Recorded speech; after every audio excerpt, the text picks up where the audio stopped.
بسم اللہ الرحمن الرحیم۔ ناظرین، حمید بن مسلم کہتا ہے کہ جب امام حسین علیہ السلام شہید ہوئے تو ابن سعد کی فوج نے آل رسول کے خیموں پر حملہ کیا۔ رسول اللہ صلی اللہ علیہ وآلہ وسلم کی بیٹیوں کے کانوں سے گوشوارے چھیننے لگے۔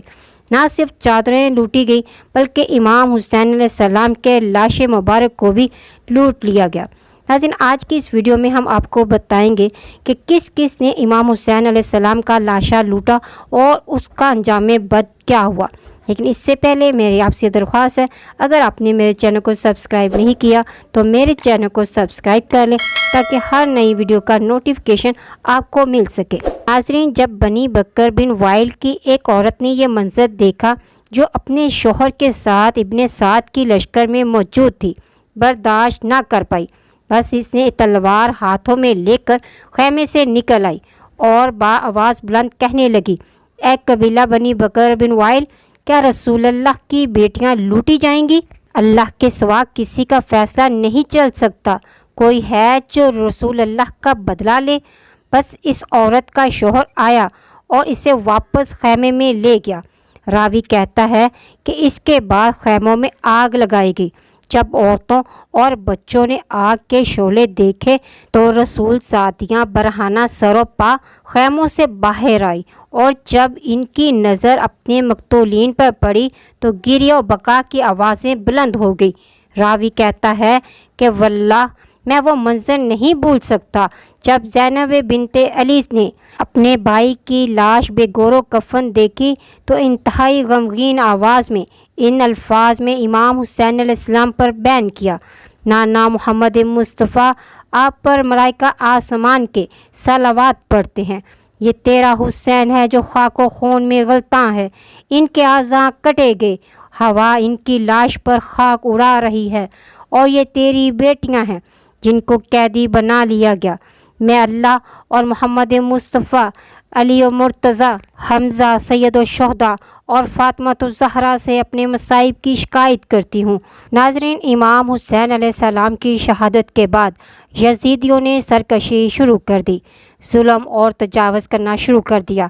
نہ صرف اہل حرم کے زیورات اور چادریں لوٹی بلکہ امام مظلوم علیہ السلام کی لاش پر ہجوم کر کے لباس تن کو بھی لوٹ لیا، کچھ بھی نہ چھوڑا۔ آج کی اس ویڈیو میں ہم آپ کو بتائیں گے کہ لاش امام حسین علیہ السلام کو کس کس نے لوٹا اور بعد میں ان کا انجام بد کیا ہوا۔ ناظرین، اسحاق بن حیات حضرمی نے پیراہن امام حسین علیہ السلام کو لوٹا، اور جب اس نے پہنا تو برس کے مرض میں مبتلا ہو گیا اور اس کے سر اور چہرے کے بال گر گئے۔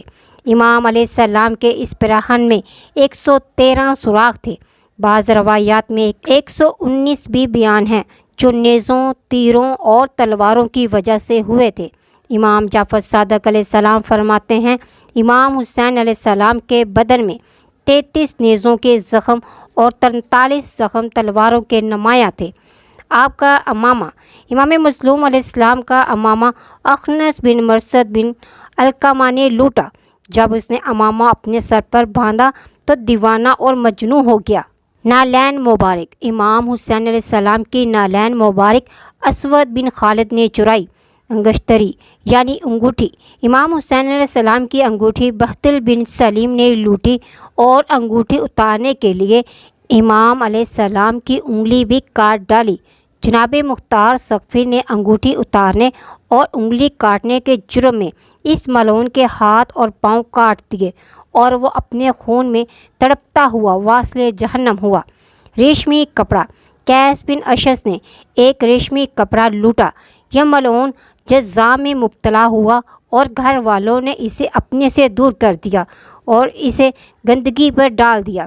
ابھی یہ زندہ تھا کہ کتے اس کے گوشت کے ٹکڑے ٹکڑے کر کے کھاتے رہے۔ زرہ مبارک، امام علیہ السلام کی زرہ جس کا نام بطرہ تھا، عمر بن سعد نے لوٹ لی۔ مختار سقفی نے عمر سعد کو قتل کروایا اور وہ زرہ اس کے قاتل ابی عمرہ کو بخش دی۔ امام علیہ السلام کی دوسری زرہ مالک بن یسن نے لوٹی اور وہ دیوانہ ہو گیا۔ امام حسین علیہ السلام کی شمشیر، امام حسین علیہ السلام کی شمشیر اسود بن حنظلہ نے لوٹی۔ یہ تلوار ذوالفقار کے علاوہ تھی۔ کیونکہ ذوالفقار تو نبوت اور امامت کی مواریت سے ہے جو محفوظ رہی۔ اوپر والی شلوار، امام علیہ السلام کی اوپر والی شلوار ابجر بن کعبہ تمیمی نے لوٹی، اس کی دونوں ٹانگیں شل ہو گئی اور یہ ملعون اسی وقت مر گیا۔ یزید کا غرور ٹوٹ گیا تو کوئی مرتبہ نہ ملا، ستم کے بعد بھی کچھ حاصل جفا نہ ملا۔ سر حسین ملا ہے یزید کو، لیکن شکست یہ ہے کہ پھر بھی جھکا ہوا نہ ملا۔ الا لعنت اللہ علی القوم الکاذبین۔ ناظرین، انفارمیشن اچھی لگی تو ویڈیو کو لائک اور شیئر ضرور کریں۔ مزید اسلامی ویڈیوز کے لیے میرے چینل کو سبسکرائب کریں۔ ملتے ہیں نیکسٹ ویڈیو میں۔ فی امان اللہ۔